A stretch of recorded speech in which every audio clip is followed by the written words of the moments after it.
Slogan চলবে। অতএব আপনারাও রেহাই পাবেন না। কবির ভাষায় বলতে গেলে গ্রাম পুড়লে কিন্তু দেবালয় বাঁচে না। সারা গ্রাম শুদ্ধ আগুন ধরে গেছে, গ্রামের মাঝখানে মন্দিরটা কিন্তু বাঁচবে না। নমস্কার সবাইকে। আপনারা ইতিপূর্বে সূচনা পেয়েছেন রামনবমী উদযাপন সমিতির নামেই সারা ভারতবর্ষ জুড়ে রামনবমী উৎসব পালিত হবে, বিশেষ করে বাংলায়ও হবে। আর রামনবমী একদিন সূচনা হয়েছিল সার্বিকভাবে বাংলায় হিন্দু জাগরণ মঞ্চের হাত ধরেই। আজকে এটা কোনো হিন্দু সংগঠনের উৎসব নয়, এটা এখন সমাজের উৎসব, সার্বিক জনমানুষের উৎসব। তো সেইভাবেই পালিত হবে। আমরা সনাতনী হিন্দুরা স্বভাবতই শান্তিপ্রিয় এবং একমাত্র আমরাই বোধহয় বলি সর্বে ভবন্তু সুখিনা। সারা বিশ্বের কোন মতবাদ বোধহয় এই কথা বলে না, আমার অন্তত জানা নেই। কেউ বিশ্বাসী অবিশ্বাসী বলে দাগিয়ে দেয়, কেউ বলে নেক আর কাফের। একমাত্র সনাতনীরা যারা আমাদের এই ব্যাপক মতবাদের বিরোধিতাও করে, তাকেও আমরা ঋষি পদবাচ্য বলে জানি। তার বড় প্রমাণ হচ্ছে চারবাক, মহর্ষি চারবাক। তো আমাদের সপক্ষও নেই বিপক্ষও নেই, তাই আমরা নিরপেক্ষও বলি না। আর যারা নিজেদেরকে ধর্ম নিরপেক্ষ বলে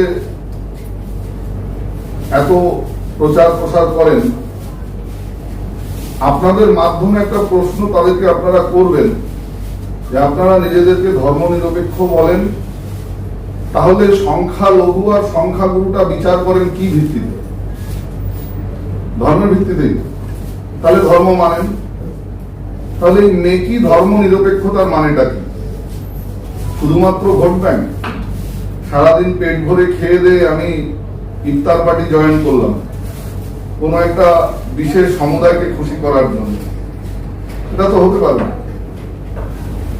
আপনি রাজশক্তিতে আছেন, আছে বা শাসক দলে আছে বা বিরোধী দলে আছে, তার স্বতন্ত্র পথে হাঁটবে, সেই নিয়ে আমাদের কোনো বক্তব্য নেই বা বলারও কিছু নেই।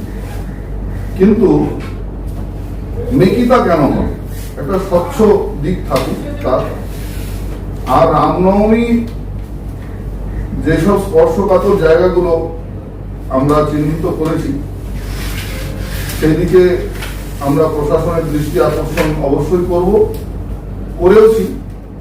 এবং বেশিরভাগ ক্ষেত্রে দেখা যায় যে হিন্দুরাই সাফার করে। কারণ টিটাগড়েও আপনারা জানেন, নিশ্চয়ই জানেন যে এক বছর মসজিদের ওপর থেকে পাথর চার্জ হয়েছিল। এখন সশক্ত হিন্দু সমাজ, আমরা শান্তিপ্রিয় শান্ত ছেলে, কিন্তু শত্রু এলে অস্ত্র হাতে লড়তে যাই। অতএব কেউ যেন না ভাবে যে আমরা অত্যন্ত দুর্বল। আমাদের সহিষ্ণুতা কিন্তু আমাদের দুর্বলতা নয়। ভগবান কৃষ্ণ, আমরা যাকে ঈশ্বর বলে পূজা করি, তিনি শিশুপালের 100টা অপরাধ ক্ষমা করেছিলেন। 100টা অপরাধের পর 101টা হওয়ার পর সুদর্শনকে আকর্ষণ করেছিলেন। চৈতন্য মহাপ্রভুকে জগাই মাথায় কলসির কানা মারার পরেও তিনি আর ধৈর্য রাখতে পারেননি, সুদর্শনকে আকর্ষণ করেছিলেন। নিত্যানন্দ ঠিকই দিয়েছিলেন বটে, কিন্তু সুদর্শনকে আকর্ষণ করেছিলেন। তো এটা রাম, কৃষ্ণ, চৈতন্য, বুদ্ধ, এদের মাটি। কোন ইম্পোর্টেড ওই সুদূর মরুর যে ধর্মমত বা মতবাদ, ধর্মমত নয় মতবাদ, এটা ভারতবর্ষের নিজস্ব মতবাদ নয়। কেউ যদি আমাদের উপর চাপিয়ে দিতে আসে, সেটা তো গ্রহণযোগ্য নয়। তার জন্য যেখানে যেমন করার দরকার, হিন্দু জাগরণ মঞ্চ এবং সার্বিক হিন্দু সমাজ, হিন্দু জাগরণ মঞ্চ তো থাকবেই, তার সঙ্গে সার্বিক হিন্দু সমাজ তার যোগ্য জবাব দিতে নিশ্চয়ই প্রস্তুত থাকবে।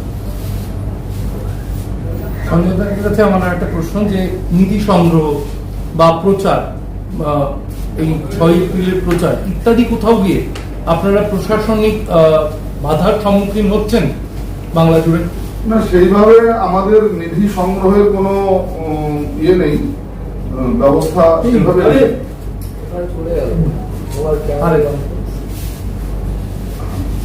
সেইভাবে নিধি সংগ্রহের বিশেষ ব্যবস্থা নেই। তবে কোনো হিন্দু জনমানুষ যদি স্বতঃস্ফূর্তভাবে এগিয়ে আসে, স্বতঃস্ফূর্ত দান যাকে বলে, স্বতঃস্ফূর্ত দানটা কিন্তু ঠিক নিধি সংগ্রহের মধ্যে পড়ে না। এটা আমাদের ঋষি পরম্পরা। আমাদের ভারতবর্ষের ঋষি পরম্পরা হচ্ছে ঋষি, সন্ত, ব্রাহ্মণ, বৈষ্ণবরা ধর্মের জ্ঞান, আধ্যাত্মিক চেতনা মানুষের, সার্বিক জনমানুষে বিতরণ করবে এবং তার বিনিময় সমাজ, হিন্দু সমাজ পত্রম পুষ্পম ফলম তোয়ম যা অর্পণ করে তা সাদরে গ্রহণ করে। তো কেউ যদি স্বতঃস্ফূর্তভাবে স্বতঃস্ফূর্ত দান দাক্ষিণ্য করেন, সেটা অবশ্যই গ্রহণ করা হবে, কিন্তু নিধি সংগ্রহের সেই অর্থে কোনো ব্যাপার নেই। মানে আয়োজনে কোথাও কি আপনারা প্রশাসনিক বাধার সম্মুখীন হচ্ছেন? আমরা তো প্রতিনিয়ত বাধার শিকার হয়েই আছি। কত বাধার কথা বলবো, আমরা প্রতিনিয়ত বাধার শিকার হয়েই আছি। শাসন প্রশাসন প্রকাশ্য রাজপথে নামাজের অনুমতি দিতে পারেন, অথচ তাদের দ্বিচারিতা, আপনারা গণতন্ত্রের একটা স্তম্ভ, আপনাদেরও দায়িত্ব বর্তায় এই প্রশ্নগুলো সার্বিক জনমানসে তুলে ধরা। কারণ গণতন্ত্রের আপনারা যেহেতু একটা স্তম্ভ, আপনারাও নাগরিক এবং আপনাদের মাধ্যম সারা জনমানুষের আলোড়ন তুলতে পারে। আজকে আমাদের ভাবার সময় এসেছে যে বাংলায় আমরা ঠিক কিভাবে দাঁড়িয়ে আছি। বাংলাদেশে যে ঘটনা, সেই ঘটনা কি প্রতিনিয়ত আমাদের হাতছানি দিয়ে ডাকছে না তো? আমাদের অকারণ নিশ্চিন্ততা, ধর্ম নিরপেক্ষতা নামক ঘুমের ট্যাবলেট খেয়ে নিশ্চিন্তে ঘুমানো, এ আরেকটা বাংলাদেশের জন্ম দেবে না তো? এই প্রশ্ন প্রতিনিয়ত আমাদের তাড়িয়ে বেড়াচ্ছে। অতএব কোনো সমস্যা থেকে দূরে পালালে সেই সমস্যা আরো বিরাট থেকে বিরাটতর, বিরাটতর থেকে বিরাটতম হয়ে আপনাকে গ্রাস করবে।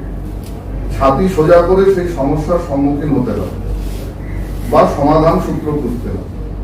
অতএব আপনারা গণতন্ত্রের একটা স্তম্ভ, আপনাদেরও অধিকার আছে প্রশ্ন করার। আপনারাও শাসককে প্রশ্ন করুন যে প্রকাশ্য, যদি আপনারা সত্যি ধর্ম নিরপেক্ষ হন, আপনারা সংবিধান স্পর্শ করে প্রতিজ্ঞাবদ্ধ হন যে সকল সমুদায়ের উপর সমদৃষ্টি রাখবো, অথচ সেই সংবিধান স্পর্শ করা ব্যক্তিরাই যখন একটা নির্দিষ্ট প্রশাসনিক চেয়ারে বসে বলছেন দাওয়াতে ইসলাম, কেউ 70% 30% গণিত করে আমাদেরকে চোখে আঙুল দিয়ে দেখিয়ে দিচ্ছে, কেউ বলছেন ইনশাআল্লাহ 20 দিন বাদ সারে হিন্দু উর্দু বলেগা। তো আমরা খুব ভয়াবহ পরিস্থিতিতে দাঁড়িয়ে আছি। আজ বাংলার বড় দুর্দিন। যারা ধর্মনিরপেক্ষতার গান গাইছেন তারাও রেহাই পাবেন না। যতক্ষণ হিন্দু আছে ততক্ষণই নিরপেক্ষতার এসব গান চলবে। যেদিন হিন্দু থাকবে না সেদিন কিন্তু আর কোনো গান বাজবে না। সেদিন ওই বাংলাদেশের মতো একটাই স্লোগান চলবে। অতএব আপনারাও রেহাই পাবেন না। কবির ভাষায় বলতে গেলে গ্রাম পুড়লে কিন্তু দেবালয় বাঁচে না। সারা গ্রাম শুদ্ধ আগুন ধরে গেছে, গ্রামের মাঝখানে মন্দিরটা কিন্তু বাজবে না, সেটাও আগুন ধরে ভস্মীভূত হবে। অতএব যারা সেকুলারিজমের গান গাইছে তাদেরকে বলুন যে সেদিন কিন্তু তুমিও বাবা রেহাই পাবে না। যতক্ষণ বহু সংখ্যক হিন্দু আছে, মর্যাদা পুরুষোত্তম রামচন্দ্রের যে আদর্শ, ভগবান কৃষ্ণচন্দ্রের যে আদর্শ, সেই আদর্শের ছত্রছায়ায় দিনের শেষে তোমাকে আসতেই হবে। রঘুকুলা রীত সদা চলি আই, প্রাণ যাবে মুপার বচন না যায়। আরেকটা কথা, যাকে মন মে ভাবনা জৈসি প্রভু মুহূর্ত তিনি দেখেই যাবে। কেউ যদি রামনবমী শোভাযাত্রায় দাঙ্গা খোঁজেন তার জন্য সেটাই, কেউ যদি রামনবমীর শোভাযাত্রায় ভাব ভক্তি শ্রদ্ধা খোঁজেন তার জন্য সেটা। যা কি মন মে ভাবনা জৈসি প্রভু মুহূর্ত তিনি দেখিয়ে চাইছেন। তো ভগবান কৃষ্ণ গীতায় একই কথা বলছেন, যে যথামাং প্রবদ্ধন্তে স্থান তথাইব ভজন্যহম, যে আমাকে যেমন ভাবে ভাবে। কংস সারাদিন শত্রু জ্ঞানে চিন্তা করত, ধ্যানে, জাগরণে, শয়নে, স্বপনে, খাওয়ার সময়, শোয়ার সময়, সবসময় কৃষ্ণ চিন্তা করছে শত্রু হিসাবে। তাই কৃষ্ণের হাতেই কংসকে ধ্বংস হতে হয়েছিল। অতএব রামচন্দ্র, কৃষ্ণচন্দ্রের শুভ শক্তি বাংলার এই অশুভ শক্তিকে একদিন নাশ করবে, এটাই ভবিতব্য, এটাই চিরন্তন।